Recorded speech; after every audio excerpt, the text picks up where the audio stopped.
ಅಜ್ಜಿ ಅಂತಿಮ ದರ್ಶನಕ್ಕೆ ಬರ್ತಾರಾ ಪ್ರಜ್ವಲ್ ರೇವಣ್ಣ ಅನ್ನೋ ಪ್ರಶ್ನೆ. ಅಜ್ಜಿ ಚೆನ್ನಮ್ಮ ನಿಧನ ಹಿನ್ನೆಲೆ ತುರ್ತು ಪೆರೋಲ್ ಕೋರಿ ಅರ್ಜಿ ಸಲ್ಲಿಕೆ ಮಾಡ್ಕೊಂಡಿದ್ದಾರೆ. ನೆನೆ ವಿಷಯ ಗೊತ್ತಾಗ್ತಾ ಇದ್ದ ಹಾಗೇನೆ ಜೈಲಲ್ಲಿ ಕಣ್ಣೀರು ಹಾಕಿದ್ರಂತೆ. ಸಹಜ ಅಲ್ವಾ? ಅಜ್ಜಿ ಮೊಮ್ಮಕ್ಕಳ ಪ್ರೀತಿಯನ್ನು ನಾವು ಹೇಳಲಿಕ್ಕೆ ಸಾಧ್ಯ ಆಗೋದಿಲ್ಲ. ತಾಯಿಯದ್ದೇ ಒಂಥರ ಪ್ರೀತಿ ಆದರೆ ಅಜ್ಜಿಯದ್ದೇ ಇನ್ನೊಂದು ಥರದ ಪ್ರೀತಿ. ಸೊ ಅಜ್ಜಿ ನಿಧನದ ಹಿನ್ನೆಲೆಯಲ್ಲಿ ಇದೀಗ ತುರ್ತು ಪೆರೋಲ್ ಕೋರಿ ಅರ್ಜಿ ಹಾಕಿದ್ದಾರೆ ಅನ್ನೋದ್ರ ಬಗ್ಗೆ ಮಾಹಿತಿ ಇದೆ. ಜಿಲ್ಲಾಧಿಕಾರಿಗಳಿಗೆ ಅರ್ಜಿಯನ್ನು ಸಲ್ಲಿಸಿದ್ದಾರೆ ಪ್ರಜ್ವಲ್ ರೇವಣ್ಣ ಅಂತ ಹೇಳಲಾಗ್ತಾ ಇದೆ. ಸಜಾಬಂದಿಗಳಿಗೆ ತುರ್ತು ಸಂದರ್ಭದಲ್ಲಿ ಪೆರೋಲ್ ಕೊಡೋದಕ್ಕೆ ಅವಕಾಶ ಇದೆ. ನಮ್ಮ ಕಾನೂನಲ್ಲಿ ತುರ್ತು ಸಂದರ್ಭದಲ್ಲಿ ಪೆರೋಲ್ ನೀಡೋದಕ್ಕೆ ಕಾನೂನಿನಲ್ಲಿ ಅವಕಾಶ ಇದ್ದು ಪೆರೋಲ್ ಬಗ್ಗೆ ತೀರ್ಮಾನ ಕೈಗೊಳ್ಳಲಿದ್ದಾರೆ ಮುಖ್ಯ ಅಧೀಕ್ಷಕರು. ಪರಪ್ಪನ ಅಗ್ರಹಾರ ಕೇಂದ್ರ ಕಾರಾಗೃಹದ ಅಧೀಕ್ಷಕರಿಂದ ತೀರ್ಮಾನ ಕೈಗೊಳ್ಳಲಾಗುತ್ತೆ. ಪರಪ್ಪನ ಅಗ್ರಹಾರ ಕಾರಾಗೃಹದಲ್ಲಿರುವಂಥದ್ದು ಪ್ರಜ್ವಲ್ ರೇವಣ್ಣ. ಈಗ ಆಲ್ರೆಡಿ ಅವರು ಒಂದು ಕೇಸ್ನಲ್ಲಿ ಜೀವಿತಾವಧಿ ಶಿಕ್ಷೆಗೆ ಗುರಿಯಾಗಿದ್ದಾರೆ. ಈಗ ಇಂಥ ಸಂದರ್ಭದಲ್ಲಿ ಎಂಥವ್ರಿಗಾದ್ರೂ ಒಂದು ಆಸೆ ಅನ್ನೋದು ಇರುತ್ತೆ, ಬೇಸರ ಅನ್ನೋದು ಇರುತ್ತೆ.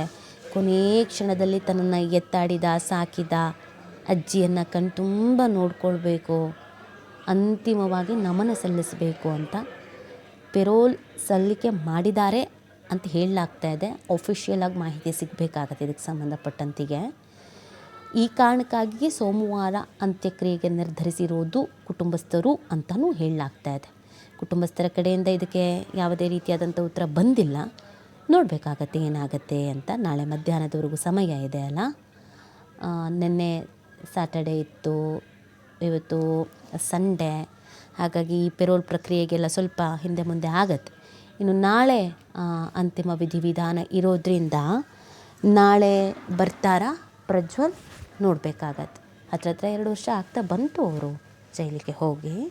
ಪೆರೋಲು ತುರ್ತು ಸಂದರ್ಭ, ಹುಷಾರಿಲ್ಲ, ಇನ್ನೊಂದು ಮತ್ತೊಂದು ಆ ಥರ ಎಲ್ಲ ಬಂದಿಲ್ಲ.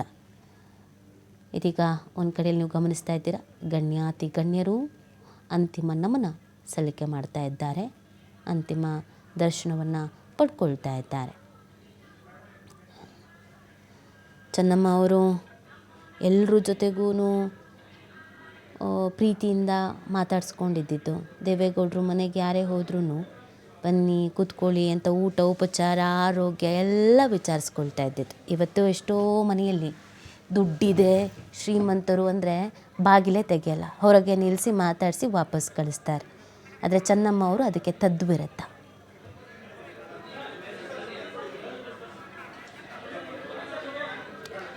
ದೃಶ್ಯದಲ್ಲಿ ಗಮನಿಸ್ತಾ ಇದ್ದೀರಾ, ಅನೇಕ ನಾಯಕರುಗಳು ಆಗಮಿಸ್ತಾ ಇರೋದು. ಬಸವರಾಜ ಹೊರಟ್ಟಿಯವರಾಗಿರಬಹುದು, ಆರತಿ ಕೃಷ್ಣ ಅವರಾಗಿರಬಹುದು, ಅನೇಕರು ಬಂದು ಅಂತಿಮ ದರ್ಶನವನ್ನು ಪಡ್ಕೊಳ್ತಾ ಇದ್ದಾರೆ. ಗಮನಿಸ್ತಾ ಇದ್ದೀರಾ ನೀವು.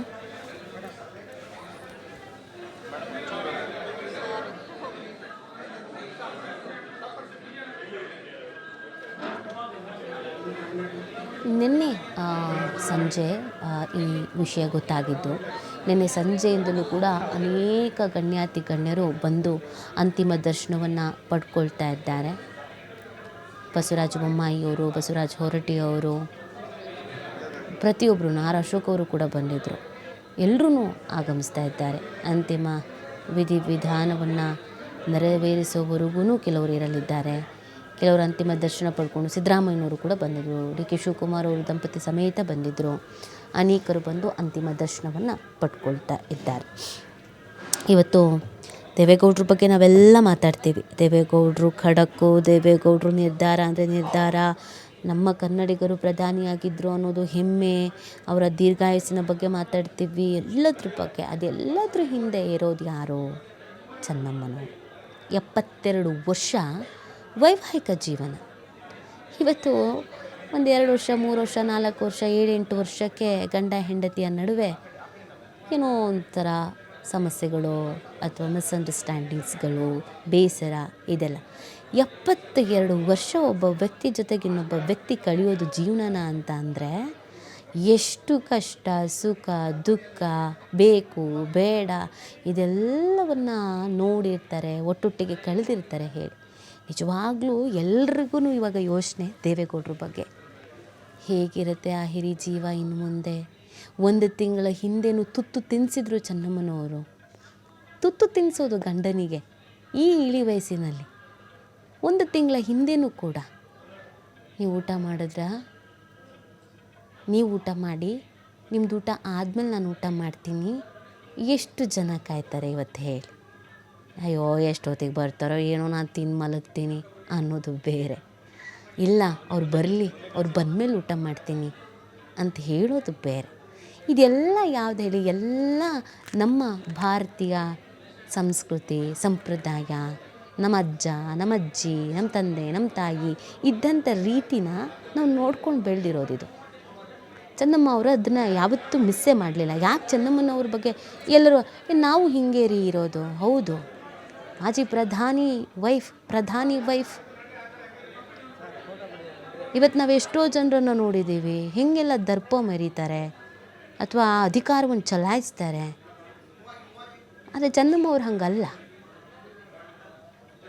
ಯಾವತ್ತೂ ಆ ಥರ ಇದ್ದಂಥ ವ್ಯಕ್ತಿತ್ವ ಅಲ್ಲ ಅವರದ್ದು.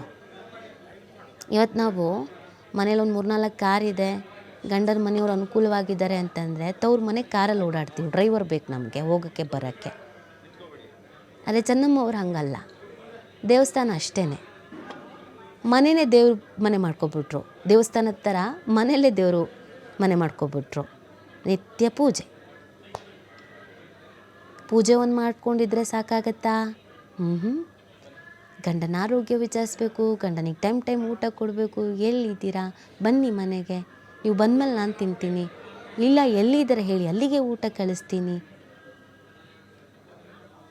ಯಾರಿಗೋ ಕಾಲ್ ಮಾಡಿಬಿಟ್ಟು ನಾನು ರೀ ಮಾಜಿ ಪ್ರಧಾನಿ ದೇವೇಗೌಡರು ವೈಫ್ ರೀ, ನಾನು ರೀ CM ತಾಯಿ ಮಾತಾಡ್ತಾಯಿದ್ದೀನಿ. ಚೆನ್ನಮ್ಮ ಅವ್ರ ವಿಚಾರದಲ್ಲಿ ನೀವು ಇದು ನೋಡೋಕ್ಕೆ ಸಾಧ್ಯನೇ ಇಲ್ಲ. ಒಂದು ಫೋಟೋ ತೋರಿಸಿ ನೀವು ಎಲ್ಲರೂ ಚೆನ್ನಮ್ಮ ಅವರು ಸಾರ್ವಜನಿಕ ಕಾರ್ಯಕ್ರಮದಲ್ಲಿ ಭಾಗಿಯಾಗಿರೋದು, ಅಥವಾ ಇವರು ಚೀಫ್ ಗೆಸ್ಟಾಗಿ ಹೋಗಿರೋದು, ಅಥವಾ ಇವ್ರಿಗೆ ಸನ್ಮಾನ ಮಾಡಿ ಕಳಿಸಿರೋದು. ಇಲ್ಲವೇ ಇಲ್ಲ ಆ ಥರದ್ದು ವ್ಯಕ್ತಿತ್ವ. ತುಂಬ ಕಮ್ಮಿ ಈ ಥರದ್ದು ನಾವು ವ್ಯಕ್ತಿಗಳನ್ನು, ಈ ಥರದೊಂದು ವ್ಯಕ್ತಿತ್ವವನ್ನು ನೋಡೋದು. ತುಂಬು ಕುಟುಂಬ.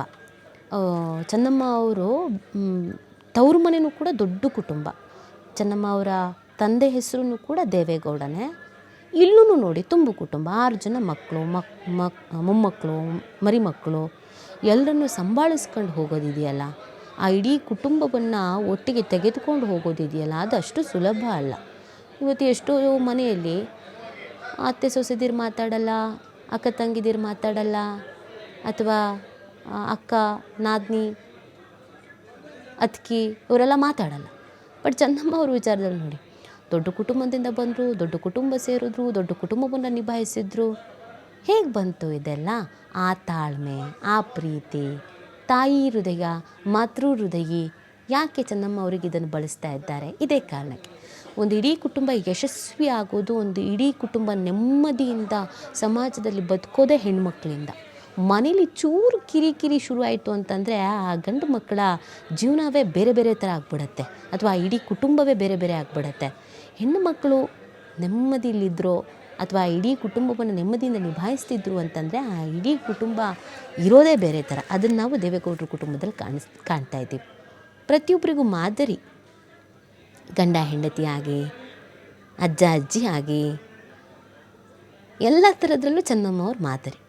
ಆ ಕಾರಣಕ್ಕಾಗಿ ಇವತ್ತು ಚೆನ್ನಮ್ಮ ಅವ್ರನ್ನ ಎಲ್ಲರೂ ಇಷ್ಟು ಹೊಗಳುತ್ತಾ ಇರೋದು.